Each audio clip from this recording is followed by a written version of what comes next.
ఇదే స్తుతుల సింహాసనమును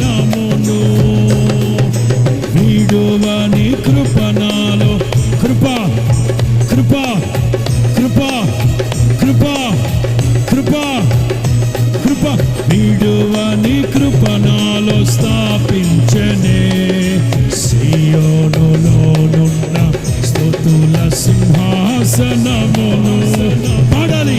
వీడువని కృపణాలో వీడువని కృపణాలో స్థాపి